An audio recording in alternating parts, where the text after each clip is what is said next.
نحمده ونصلي على رسوله الكريم اما بعد فاعوذ بالله من الشيطان الرجيم بسم الله الرحمن الرحيم رب اشرح لي صدري ويسر لي امري واحلل عقدة من لساني يفقهوا قولي. ہم سب کو کس نے پیدا کیا ہے؟ یقین ہے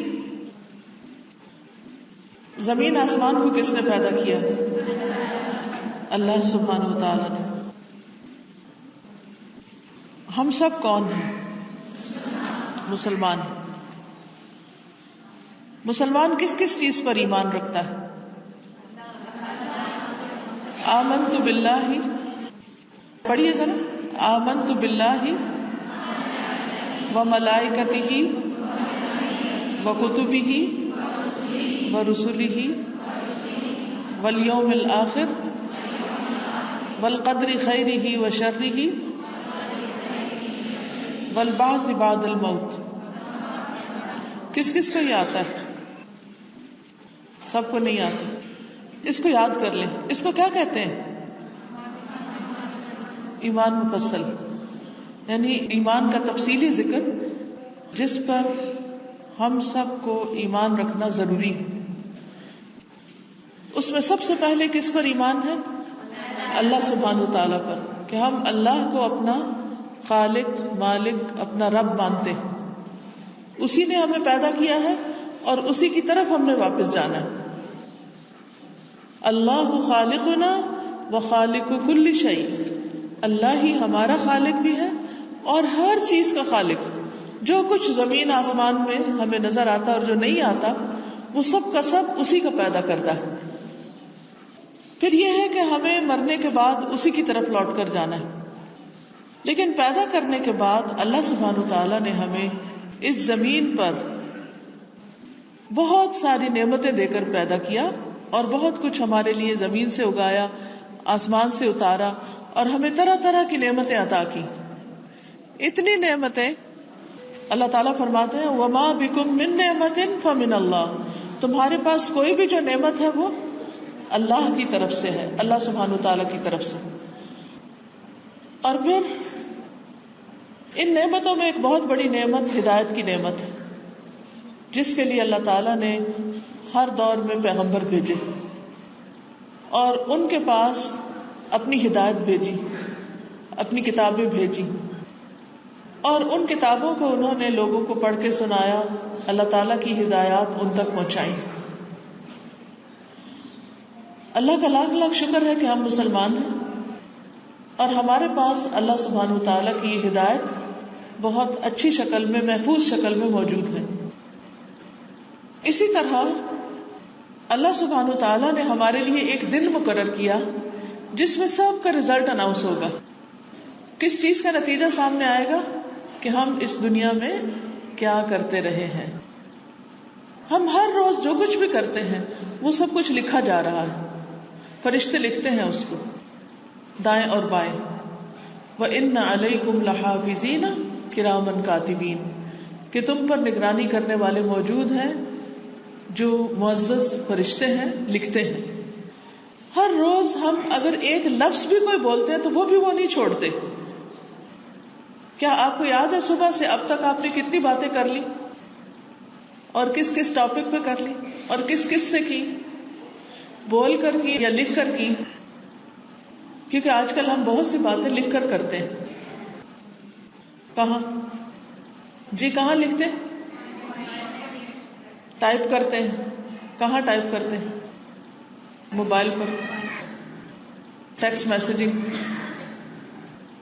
اب آپ دیکھیے کہ جو کچھ ہم کر رہے ہیں اگر ہم ایک ڈاٹ بھی ڈالتے نا، ایک نقطہ بھی لکھتے ہیں، وہ بھی فرشتے لکھ لیتے ہیں. اچھا کرتے ہیں تو دائیں طرف والے لکھتے ہیں، برا کرتے ہیں تو بائیں طرف والے.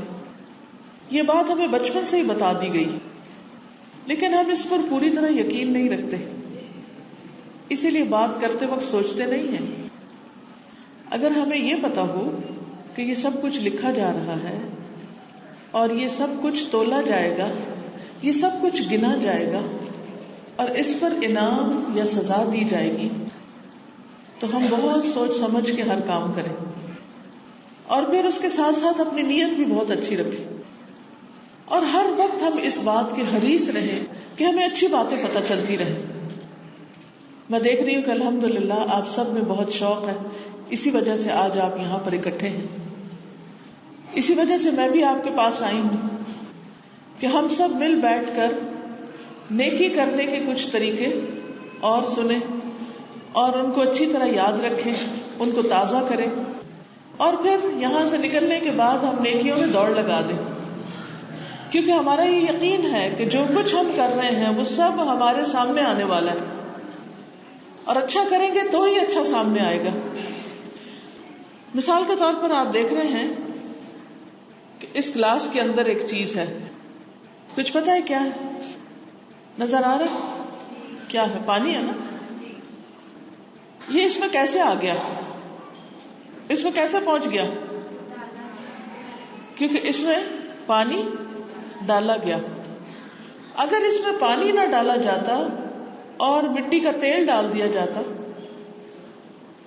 تو پھر اس گلاس میں کیا ہوتا؟ مٹی کا تیل ہوتا. ایسا ہی ہے نا. اب اگر ہم اس کو پیئیں تو مزے لے کے پی سکتے ہیں، خاص طور پہ جس کو پیاس لگی. اور اگر اس میں مٹی کا تیل ہو تو کیسے پیا جائے گا؟ نہیں پیا جائے گا نا. کتنا مشکل ہوگا. چاہے کتنی بھی پیاس لگی ہو، کیا خیال ہے؟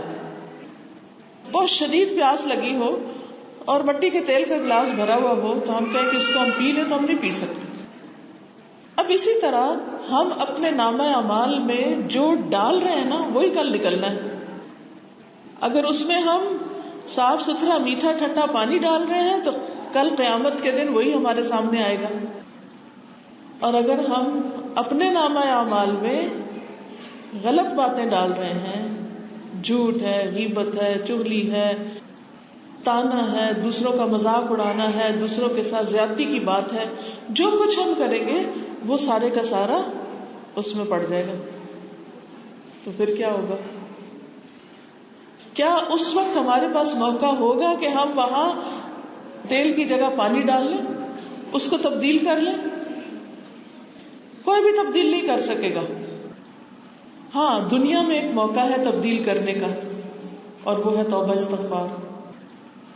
تو اس لیے بہت ضروری ہے کہ ہمارے پاس اچھا علم ہو، نیکی کی باتیں ہمیں پتا ہوں، نیکی کے کام کرنے کے طریقے ہمیں پتا ہوں، اور ہم اپنے نامہ اعمال کو اچھی چیزوں کے ساتھ بھرتے جائیں.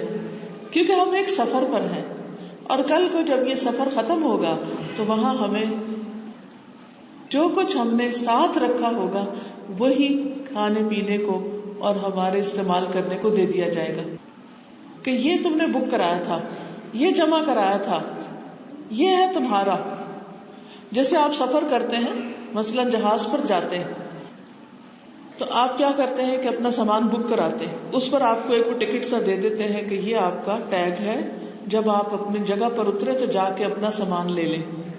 ہر کوئی اپنے اپنے ٹیگ کے مطابق، اپنے اپنے نمبر کے مطابق اپنا اپنا باکس دیکھ کے اس میں سے اس کو لے لیتا ہے.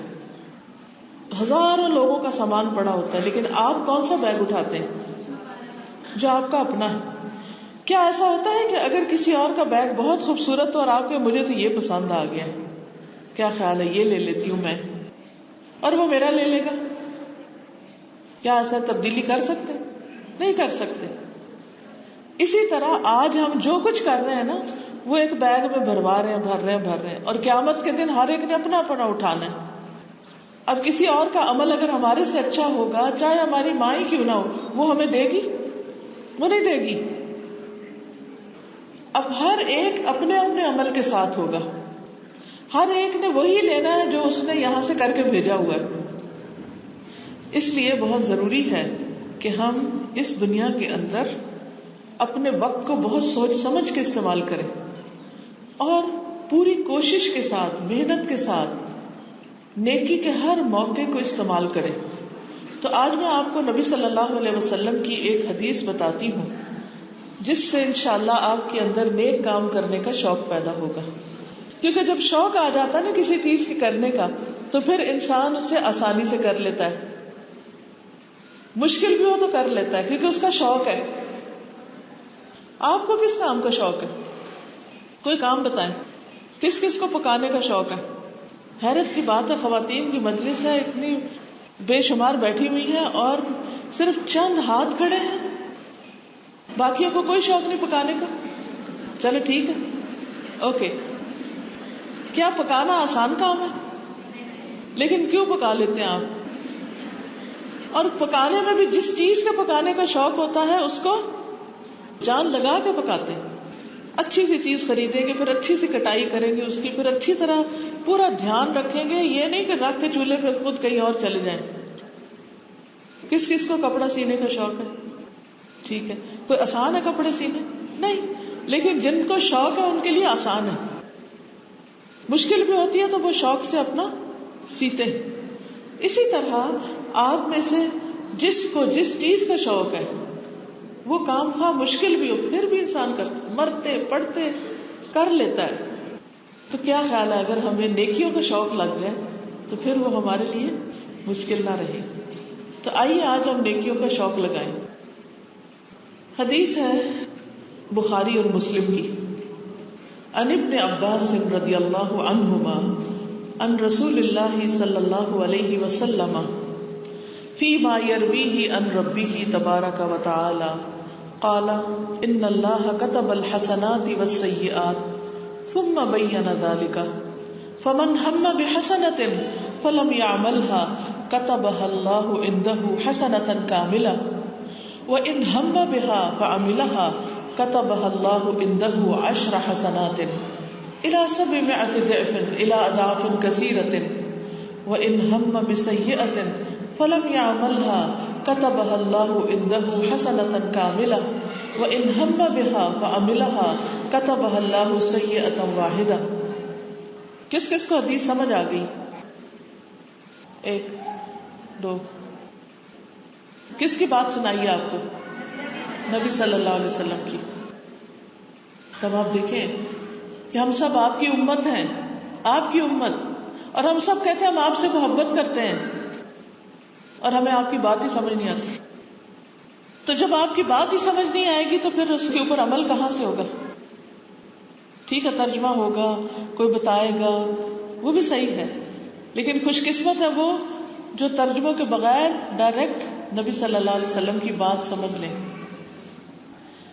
کیا جس سے آپ کو محبت ہوتی ہے آپ چاہتے ہیں کہ اس سے آپ ڈائریکٹ بات کریں، یا کسی کو پیغام دے کے بھیج دیتے ہیں پھر وہ پیغام دے کے آپ کو بھیجتے ہیں، پھر کسی کو کہہ دیتے ہیں پھر وہ کہہ کے آپ؟ ایسے مزہ آتا ہے یا ڈائریکٹ بات کرنے سے آتا ہے؟ آپ ماشاءاللہ سب ذہین ہیں، سب بڑے روشن چہرے نظر آ رہے ہیں، آپ کے لیے تو کچھ مشکل نہیں. صرف ضرورت اس بات کی ہے کہ آپ علم حاصل کرنے میں محنت کریں. اگر کچھ لوگوں کو سمجھ آتی ہے بات تو باقیوں کو بھی آ جائے گی، لیکن ہم نے اس کے لیے کبھی پلان نہیں کیا، اس کے لیے وقت نہیں لگایا، اس کے لیے محنت نہیں کی. ہم کہتے بس کام چل رہا ہے نا. نہیں، جہاں محبت ہوتی ہے وہاں صرف کام چلائے نہیں جاتے، وہاں محنت اور کوشش کی جاتی ہے اور آگے بڑھا جاتا ہے. وہاں تکلیف اٹھا کے، مشکل اٹھا کے، دن رات لگا کے انسان کام کرتا ہے. اگر ہر روز آپ ایک ایک لفظ بھی سیکھنا شروع کر دیں گے نا، تو اگر اس حدیث کے اندر 100 لفظ ہے، مثلا 100 تو نہیں کم ہے، تو آپ 100 دنوں میں سیکھ جائیں گے. ایک لفظ ایک دن میں سیکھنے میں کتنا ٹائم لگے گا؟ ایک جملہ سیکھنے میں ایک دن میں کتنا ٹائم لگے گا؟ بتائیے ذرا مجھے، کتنی دیر لگتی ہے؟ کیا وہ وقت آپ کے پاس نہیں ہے نا؟ اللہ سبحانہ وتعالیٰ نے نبی صلی اللہ علیہ وسلم کو کیا دعا کرنے کے لیے کہا تھا؟ وَقُلْ رَبِّ زِدْنِي عِلْمًا. آپ کہیے کہ اے میرے رب میرا علم زیادہ کر دے، میرا علم زیادہ کر دے. کیا نبی صلی اللہ علیہ وسلم کو اللہ تعالیٰ نے یہ سکھایا تھا کہ آپ دعا مانگے اللہ میرا مال زیادہ کر دے، میری اولاد زیادہ کر دے، میری حکومت زیادہ کر دے، میری عمر زیادہ کر دے؟ کس چیز کا حکم دیا گیا؟ کیا اور زیادہ مانگو، علم زیادہ مانگو. اور ہم علم کو سب سے آخر میں رکھتے ہیں. اچھا ٹھیک ہے پھر بعد میں پڑھ لیں گے. اسی لیے نا ہمارے گھر کتابیں ہوتی ہوں بھی تو ہم نہیں کھولتے کیونکہ شوق نہیں. تو جب ہمیں پتہ نہیں ہوگا کہ ہمیں کہا کیا گیا ہے تو ہم کریں گے کیسے؟ مثلاً میں آپ سے یہ کہتی ہوں کہ جو میں کہہ رہی ہوں وہ کرو، کرے نا جو میں نے کہا، جو میں چاہتی ہوں وہ کرے. جی نہیں وہ کرے نا. جی جب تک بتائیں گی نہیں پتہ کیسے چلے گا کیا کرے؟ جب تک آپ پوچھیں گے نہیں تو میں بتاؤں گی کیسے ہم کیا کریں.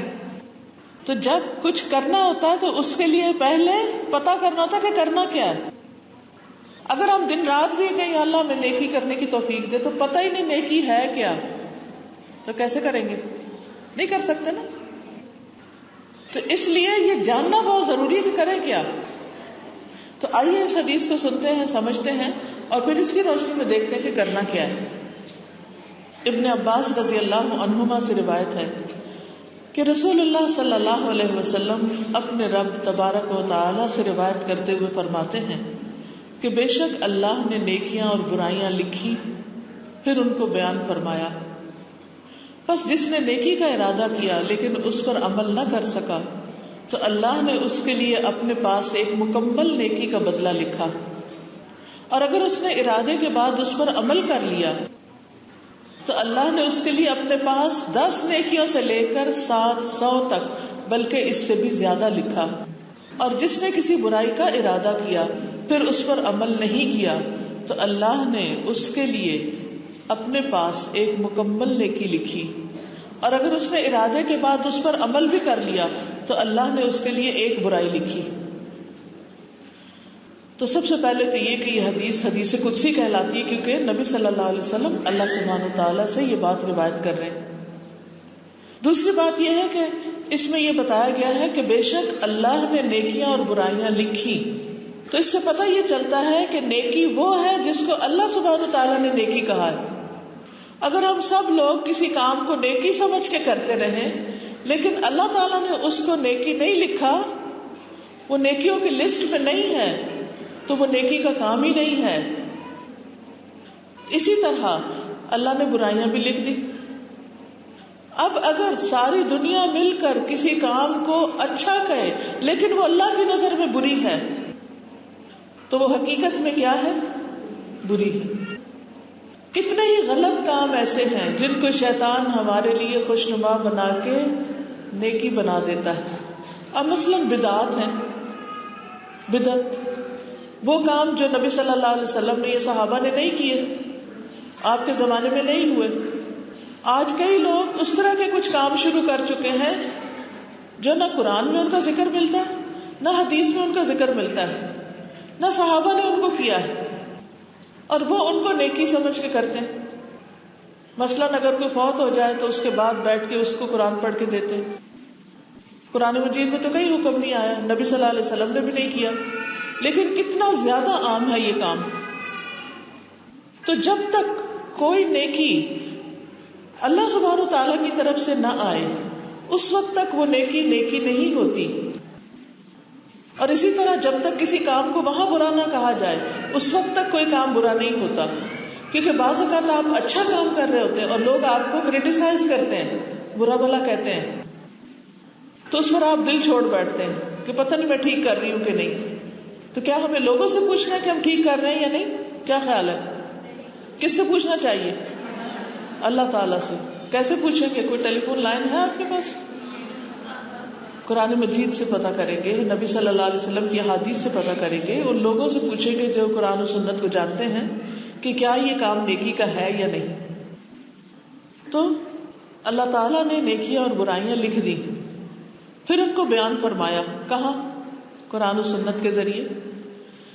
پس جس نے کسی نیکی کا ارادہ کیا لیکن اس پر عمل نہ کر سکا تو اللہ نے اس کے لیے اپنے پاس ایک مکمل نیکی کا بدلہ لکھا. کتنی خوبصورت بات ہے یہ. آپ نے کسی اچھے کام کا ارادہ کیا لیکن آپ بیمار ہو گئے یا آپ سفر پر چلے گئے آپ نہیں کر سکے یا آپ دنیا سے ہی چلے گئے. کیونکہ کئی دفعہ انسان کہتا ہے نا کہ اچھا اب میں یہ کام کروں گا, اب میں یہ بھی کروں گا, ایک مسجد بنواؤں گا, ایک مدرسہ بنواؤں گا, اتنے طالب علموں کو پڑھاؤں گا, اتنے نفل پڑھوں گا, اتنی صدقہ خیرات کروں گا. کئی کام انسان سوچتا ہے, لیکن بعض اوقات اس کے فوراً بعد انسان فوت بھی ہو جاتا ہے. اب چاہے اس نے نہیں کیا لیکن اس کی نیت اچھی تھی تو کیا ہوگا؟ نیکی لکھ دی جائے گی اس کے لیے. یہ اللہ کی رحمت ہے, یہ اللہ تعالیٰ کا فضل ہے, یہ مہربانی ہے. کیا دنیا میں کوئی ایسی جاب ہو سکتی ہے کہ جس میں آپ کام نہ کریں اور آپ کو تنخواہ مل جائے؟ نہیں, یہ بندہ کہتا تھا میں آپ کے پاس کام کروں گا تو بیچارہ نہیں کر سکا تو چلو میں اس کی جاب لگا دیتا ہوں, میں اس کو تنخواہ دیتا رہتا ہوں. کتنے دفعہ ایسا ہوتا ہے کہ جب کوئی جاب پر فوت ہو جاتا ہے تو 1-2 مہینے یا کچھ کمپنیاں ذرا زیادہ بعد میں بیوی بچوں کو کچھ دیتی ہیں اور اس کے بعد ساری زندگی تھوڑی دیتی ہیں. اب آپ ذرا سوچئے کہ کس نیکی کا آپ نے ارادہ کیا ہوا ہے, دل میں سوچئے. اگر ابھی تک نہیں سوچا تھا آج سوچ لیجئے کہ میں یہ نیکی کرنا چاہتی ہوں, میں یہ نیکی کروں گی. ہاں جی, آپ بتائیے. قرآن مجید پڑھنے کا, تجوید سے یا ناظرہ یا ترجمہ یا کیا پڑھنے کا؟ انشاءاللہ. اور کوئی نیکی اس کے علاوہ, قرآن مجید کے علاوہ کوئی بات کریں؟ جی, ان کا ارادہ کہ لکھ کے پیغام کو آگے پہنچانا ہے. ٹھیک ہے, ان کا شوق ہے اور ان کا ارادہ ہے کہ یہ حدیثیں یاد کریں گی. باقیوں نے کچھ ارادہ نہیں کیا, کوئی کچھ, ٹھیک ہے, جیسے زندگی گزرتی رہے. آپ بتائیں اسپیسیفک. مثلاً آپ اپنے ذہن میں سوچیں کہ میں اپنے پیسوں سے فلاں شخص کو, فلاں غریب بچے کو کپڑے لے کے دوں گی مثلاً. یہ ایک نیکی کا ارادہ ہے. ٹھیک ہے, اس طرح سوچتے ہیں. بڑی بڑی باتیں نہیں کرتے, بڑی باتیں تو ساری زندگی چلتی رہتی. کسی ایک نیکی کی بات ہو رہی یہاں پر. آپ دیکھیے, اس میں آپ دیکھیے کہ فمن ہم بحسنۃ, جس نے ارادہ کیا ایک نیکی کا, ایک. مثلا میں فلاں غریب خاندان کو راشن دوں گی, فلاں کو کھانا کھلاؤں گی, فلاں کی تعلیم کا خرچہ اٹھاؤں گی مثلا. یا آپ کے پاس پیسے نہیں تو آپ جسمانی طور پر کسی کی مدد یا خدمت کرنا چاہتے, اس کا کوئی ارادہ. ٹھیک ہے, تو نیکی کا جب ارادہ کر لیا, مثلا کوئی بیمار ہے آپ کے خاندان میں, کوئی رشتہ دار آپ کا بیمار ہے, تو آپ ارادہ کرتے ہیں کہ آج میں نے اس کا پتہ کرنے جانا ہے, آج میں جاؤں گی یا کل جاؤں گی انشاءاللہ. پھر کیا ہوتا ہے, اس سے پہلے آپ خود ہی بیمار پڑ جاتے ہیں, آپ جا ہی نہیں سکتے. ایسے ہو جاتا ہے نا, کئی دفعہ ارادے ٹوٹ جاتے ہیں. تو اب کیا ہوتا ہے کہ جب وہ ارادہ کر لیا آپ نے اور پکا اور سچا کر لیا اور آپ نہیں کر سکے, اللہ تعالیٰ اس پر بھی نیکی لکھ دیتا ہے. ہمیں پھر کیا کرنا چاہیے؟ نیک کام کرنے کے ارادے کرتے رہنا چاہیے. مثلاً آپ کی امی اکیلی ہوتی اور آپ چاہتے ہیں کہ جا کر ان کو وزٹ کریں. آپ سوچتے اچھا میں اس اتوار کو نا اپنی امی کے پاس جاؤں گی مثلا, لیکن آپ کسی وجہ سے مجبوری سے نہیں جا سکتے, آپ کے بچے چھوٹے ہیں یا آپ بیمار ہیں یا کوئی وجہ ہے. تو کئی دفعہ ایسا ہوتا ہے نا کہ دل میں ایک حسرت رہتی, کاش میں یہ کام کر سکوں, کاش میں یہ بھی کر لیتی. تو اللہ تعالیٰ اس پر نیکی دے دیتے ہیں آپ کو. کچھ لوگ ہیں وہ سوچتے بھی نہیں, اگر انہیں کہا جائے تو وہ کہتے نہیں ہم نہیں کر سکتے, ہم سے نہیں ہونا, ہم کر ہی نہیں سکتے, ارادہ ہی نہیں کرتے. تو کیا کرنا چاہیے؟ نہ نہیں کرنی چاہیے, ارادہ کر لینا چاہیے. جب آپ ارادہ کر لیں گے, نیت کر لیں گے, آپ کے دل میں سچا خیال آئے گا کہ میں انشاءاللہ کروں گی اس کو, تو پھر اگر کسی مجبوری سے نہیں کر سکیں گے تو اللہ تعالیٰ اس کو بھی آپ کے لیے لکھ دیں گے. اور اگر کوئی شخص اپنے ارادے پہ عمل کر لیتا ہے, وہ کام کر لیتا ہے, مثلاً آپ نے سوچا کسی بیمار کی خبر گیری کرنے جانا ہے, عیادت کرنے جانا ہے, اور آپ وہاں پہنچ گئے, آپ اس کا حال پوچھ آئے, وہ آپ کو دیکھ کر خوش ہو گیا, جب مریض کے پاس جاتے ہیں تو خوش ہو جاتے ہیں نا، یہ کہ ہم ستائیں نہ اس کو بہت باتیں کر کے، لیکن اس کا حال پوچھ کے اس کی خدمت کر کے آئیں، وہ اس کی تکلیف میں کمی ہوتی ہے. تو اللہ نے اس کے لیے اپنے پاس 10 نیکیوں سے لے کر 700 بلکہ اس سے بھی زیادہ لکھا. 10 سے لے کر 700، اتنا زیادہ اجر. اور جس نے کسی برائی کا ارادہ کیا، مثلا نہیں کہ میں فلاں سے نہیں بولوں گی، بہت غصہ آیا آپ کو اور آپ کہتے میں نے اس سے بولنا نہیں، پھر بعد میں آپ کو اللہ کا ڈر لگ جاتا ہے کہ نہیں اللہ تعالیٰ ناراض ہوں گے، تو آپ ارادہ چھوڑ دیتے، اس پر عمل نہیں کیا، تو اللہ تعالیٰ نے اس کے لیے اپنے پاس ایک مکمل نیکی لکھ دی کہ اس نے ایک غلط کام کا ارادہ کیا تھا پر اللہ کے ڈر سے چھوڑ دیا، تو اس پر بھی انعام دیتے ہیں اللہ تعالیٰ. کئی دفعہ ایسا ہوتا ہے نا کہ ہم ارادہ کرتے ہیں کہ اس کو لگاتے ہیں دو اور اس کو سناتے ہیں یہ اور اس کے ساتھ یہ کریں گے، یا آپ کسی کو کوئی غصے میں بات کہنا چاہتے پھر آپ اپنا منہ روک لیتے ہیں. تو یہ جو نفس کا کنٹرول ہے نا، اس پر بھی آپ کے لیے اجر ہے، اس کے لیے بھی فائدہ ہے. بعض اوقات ہم سوچتے ہیں کہ لوگ کہیں گے دیکھا نا یہ بڑا کمزور ہے، اور ہمیں یہ ڈر ہوتا ہے کہ لوگ ہمارے سر چڑھ جائیں گے، یعنی وہ غلط کام کر جاتے. تو ایسے میں بھی انسان صرف اللہ کی خاطر اگر اپنے آپ کو روک لیتا ہے تو اس پر بھی اس کے لیے اجر لکھ لیا جاتا ہے. اور اگر اس نے ارادے کے بعد عمل کر لیا، برے کام یا بری بات پر عمل کر لیا، تو اللہ اس کے لیے صرف ایک برائی لکھتا ہے. یہ ریشو ہے، نیکیاں اتنی زیادہ لکھی جاتی ہیں اور برائی بس ایک لکھی جاتی.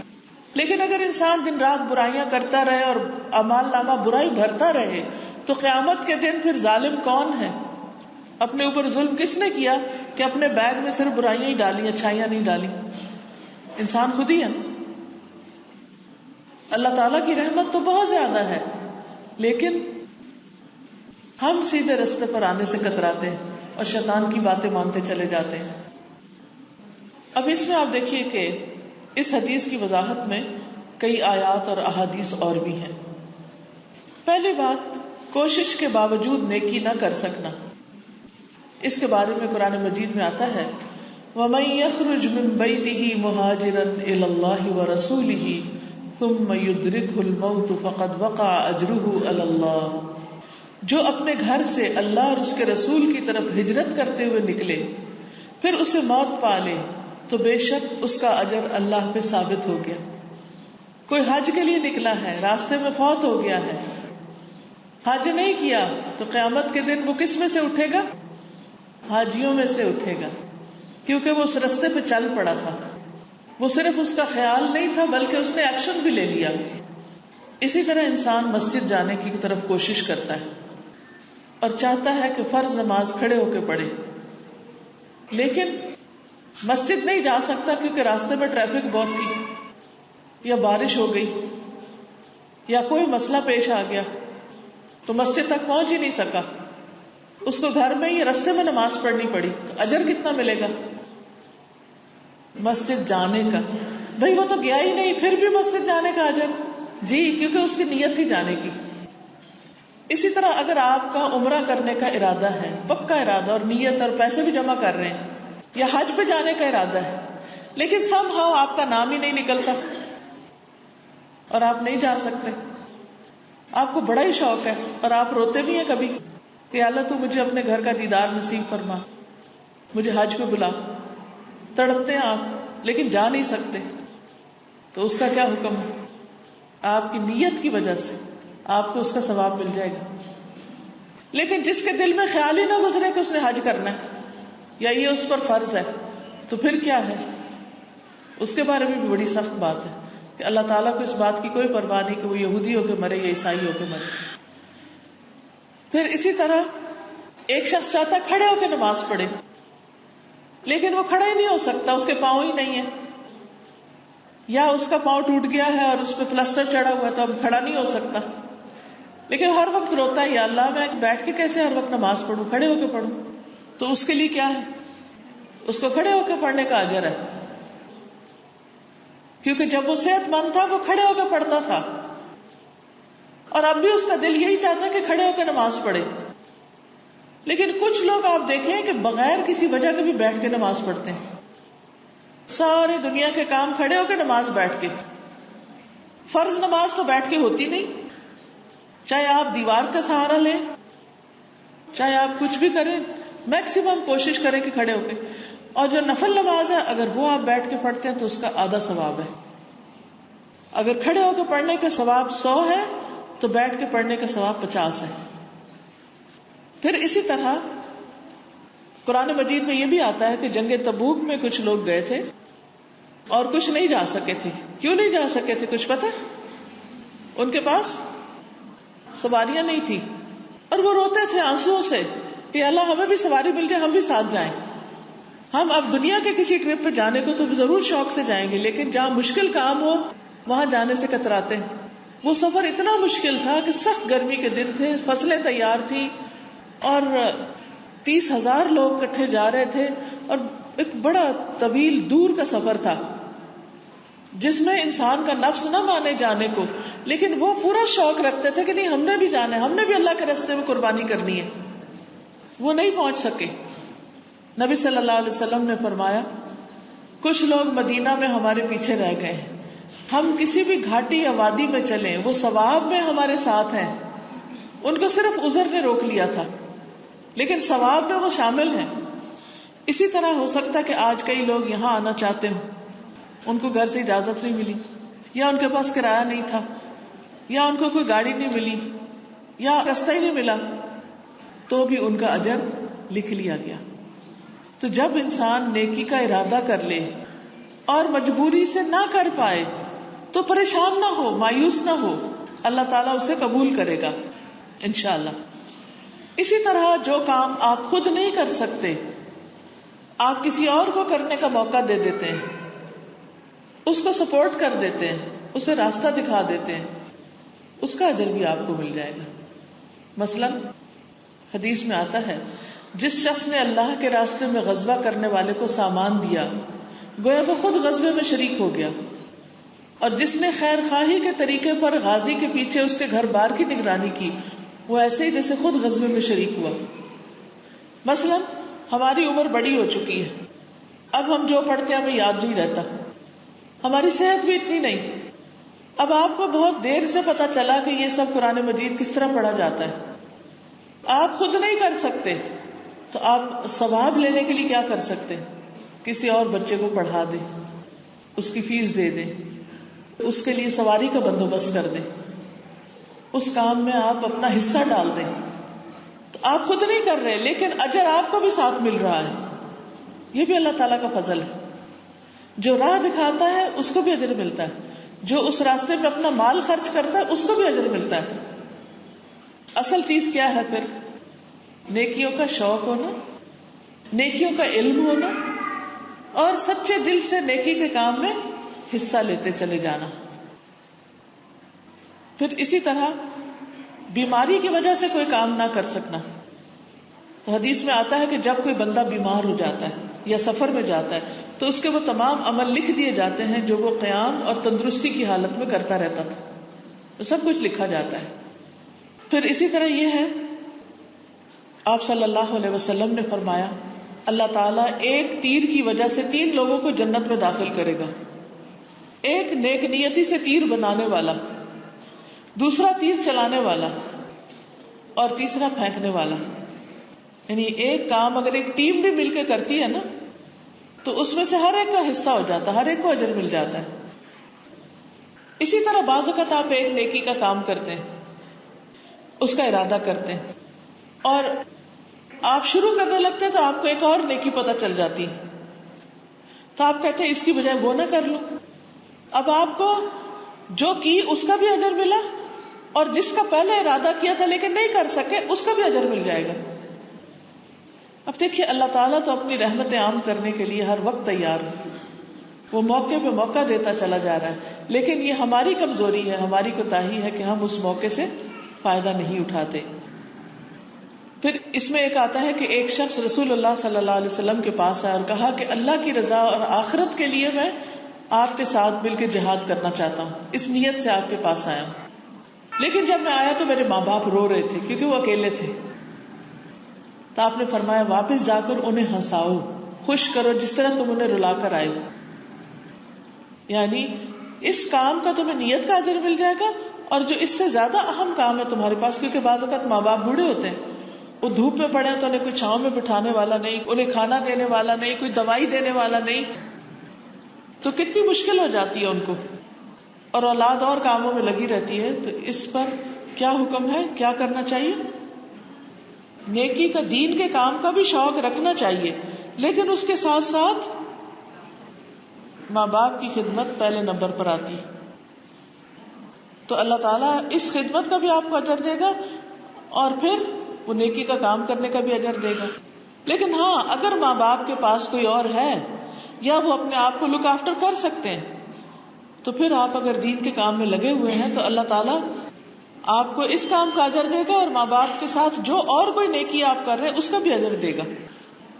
بعض اوقات ہم ماں باپ کو جسمانی خدمت نہیں دے سکتے، لیکن ہم ان کی مال کے ساتھ خدمت کر دیتے ہیں، یا ہم کوئی نیک کام میں لگے ہوتے ہیں اور ان کے لیے صدقہ جاریہ بنتے ہیں جو آگے ان کے کام آئے گا، تو وہ ان کو ثواب ملے گا. تو نیت انسان کو ہر نیکی کی کرنی چاہیے، پھر اللہ تعالیٰ جس کا بھی موقع عطا کر دے. اسی طرح جو شخص تہجد کی نیت کر لے، لیکن اتنی نیند آ جائے کہ اس کو ہوش ہی نہ رہے، جب اٹھے تو فجر ہو چکی ہو، تو اس شخص کو کس چیز کا ثواب مل جائے گا؟ تہجد پڑھنے کا، اور اس کی نیند اس کے لیے اس کے رب کی جانب سے صدقہ ہوگی.